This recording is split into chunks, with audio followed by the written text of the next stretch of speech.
అప్పు బాధతో తిరుమలను విడిచిన శ్రీనివాసుడు అలా నడుస్తూ ఈ చిలుకూరు గుట్టలకు చేరుకున్నాడా? ఆయన పాదముద్రలు నేటికి ఇక్కడే ఉన్నాయా? ఈ గుట్ట వెనుక ఉన్న రహస్యాన్ని తెలుసుకోవాలంటే ఈ వీడియోని పూర్తిగా చూడండి. Welcome to Sai Zindagi, where every moment has a story. Motivation, fitness, family, spirituality, real life. Hey guys, good morning. So thumbnail చూస్తే మీకు అర్థమై ఉంటుంది. ఈరోజైతే మనం శ్రీ బుగులు వెంకటేశ్వర స్వామి టెంపుల్కి అయితే వెళ్తున్నాం. ఇది వరంగల్ నుండి ఎగ్జాక్ట్లీ 35 కిలోమీటర్స్ డిస్టెన్స్ అయితే ఉంటుంది.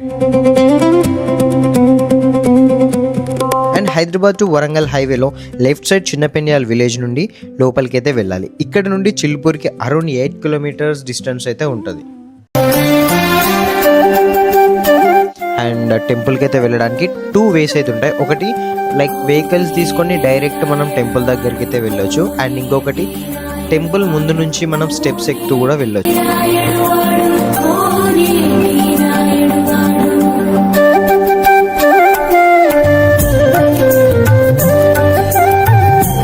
ప్రజెంట్ అయితే నేను జనగాం జిల్లాలోని చిలుపూర్ గుట్ట శ్రీ బుగులు వెంకటేశ్వర స్వామి దేవస్థానానికి అయితే వచ్చాను. చిత్రాన్ని తెలంగాణ తిరుపతి అని కూడా అంటారు. ఇక్కడ విశేషం ఏంటి, ఇక్కడ ప్రత్యేకత ఏంటి, మనం ముందు తెలుసుకుందాం. Let's go guys.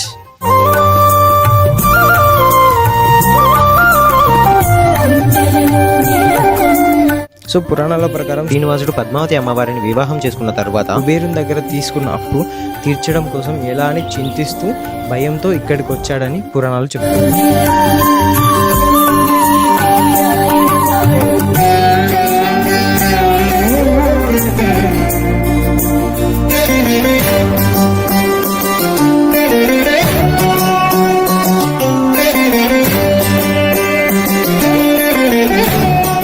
మనం ముందైతే కొండపై ఉన్న స్వామి దగ్గరికి అయితే వెళ్దాం.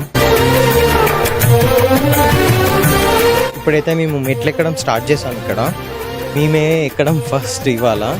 సో పైన అయితే ఎవరు లేరు, ఎలా ఉంటుందో. సో గైస్, ప్రతి ఒక్కరికి అయితే చాలా డౌట్స్ అయితే ఉన్నాయి.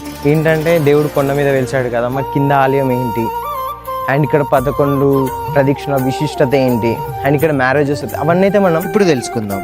సో ఇక్కడికి వచ్చిన శ్రీనివాసుడు తన దివ్య పాదముద్రలను విడిచి ఎత్తైన కొండపైన ఒక గుహలో తలదాచుకున్నారని చెప్తారు. కాలక్రమంలో అదే ప్రదేశంలో స్వయంభుగా వెలిసి నేడు బుగులు వెంకటేశ్వర స్వామిగా భక్తులకి దర్శనమిస్తున్నాడు. యాక్చువల్గా ఇవాళ సాటర్డే, మేబీ రష్ ఉంటుంది, బట్ మేము ఎర్లీగా వచ్చాం అనుకుంటా. బట్ పైన మాత్రం ప్లేస్ అయితే చాలా బాగుంది. ఒకసారి మీకు కూడా చూపిస్తాను, చూడండి.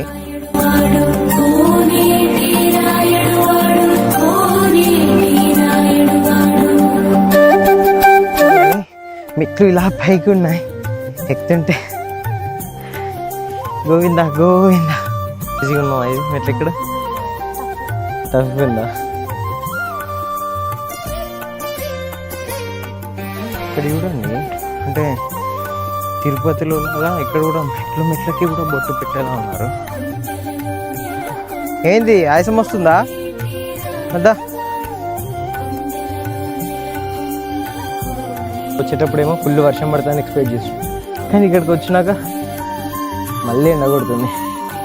వాటర్ బాటిల్ మాత్రం క్యారీ చేయకపోతే మాత్రం సాయం మారే. యాక్చువల్గా ఇంతకుముందు తమ్ముళ్ళు పైకి వచ్చి రిటర్న్ అయ్యారు, అంటే పక్కనే ఉందట. బట్ చూసారా అని అడిగితే గబ్బిలాలు ఉన్నాయి లోపల అని చెప్పి రిటర్న్ అయినామని చెప్తున్నారు. మరొకసారి వెళ్ళి చూద్దాం మనం కూడా గబ్బిలాలు ఉన్నాయా. కంప్లీట్గా కొంచెం మెట్లు దగ్గర ఉన్నాయి, మేబీ ఆల్మోస్ట్ దగ్గర దాకా వచ్చినట్టున్నాం. పక్కన ఏంటంటే ఇంకా మీదికి ఎక్కాలని చెప్పిండ్రు, అయితే తమ్ముడు దగ్గర అంటున్నారు. చూద్దాం.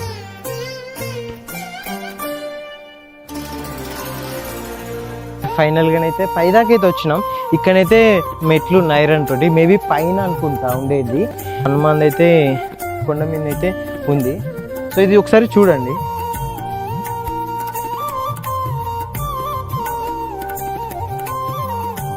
పడుతుంది గాయస్, ఏంటంటే ఇంతకుముందుగా తమ్ముళ్ళు చెప్పారు గబ్బిలాలు ఉంటాయి, అవన్నీ ఉంటాయి అనేసి. సో భయపడుతుంది, సౌండ్స్ కూడా వస్తున్నాయి. Govinda Govinda, let's go. ఏం కదా పదా, ఏం కాదంత స్వామి ఉన్నాడు దా. రావట్లేదు చూడండి, ఈ వైర్ని చూసి గబ్బిలం అనుకుంటాను.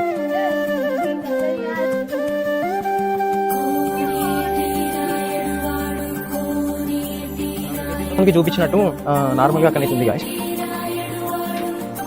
ఇప్పుడు ఇక్కడ మీకు కనిపిస్తుంది చూడండి పూలదండ వేసి, సో అక్కడనే అన్నమాట శ్రీనివాసుడు వెలిసింది.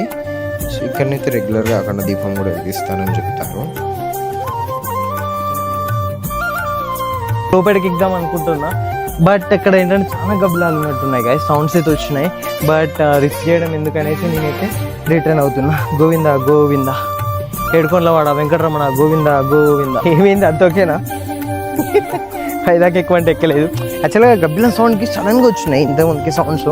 సో నాకు కూడా భయం ఏంది చెప్పాలంటే, ఒక 2-3 టైమ్స్ పైకి ఎక్కడం దిగడం. ఓకే, ఎనీవే పైదాకా అయితే ఎక్కాను. ఎవరైనా మీరు కూడా వచ్చినప్పుడు పైదాకా రండి గైస్, చాలా బాగుంది అక్కడ. అంటే ఆ గుహ లోపల స్వామివారు అంటే నేనైతే అంత క్లియర్ చూడలేదు, బట్ ఆ ఫీలింగ్ తెలుస్తుంది నాకు అక్కడ ఉన్నట్టు ఒక ఫీలింగ్. సో చాలా బాగుంది గైస్ పైకి ఎక్కడం. ఏంటంటే ఇక్కడ మేము పక్కన పెడితే దిగడం కూడా చుక్కలు కనబడతాయి నాకైతే.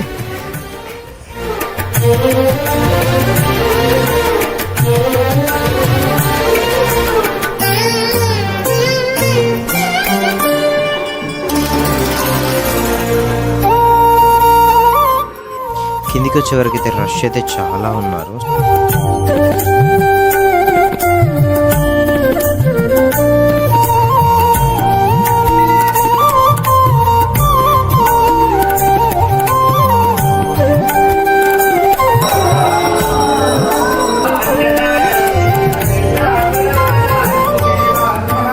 ఇలా స్వామివారి ఈ క్షేత్రానికి ఎందుకు వచ్చారనే స్థల పురాణం గురించి అయితే తెలుసుకున్నాం. మరి బుగులు వెంకటేశ్వర స్వామి అనే పేరు ఎలా వచ్చింది, ఈ ఆలయ చరిత్ర ఏమిటి, భక్తుల 11 ప్రదక్షిణాలు ఎందుకు చేస్తారు, అఖండ దీపం విశేషం ఏమిటి, ఈ క్షేత్రానికి సంబంధించిన మరెన్నో ఆసక్తికరమైన విషయాలను ఆలయ ప్రధాన అర్చకుల ద్వారా నెక్స్ట్ పార్ట్లో తెలుసుకుందాం.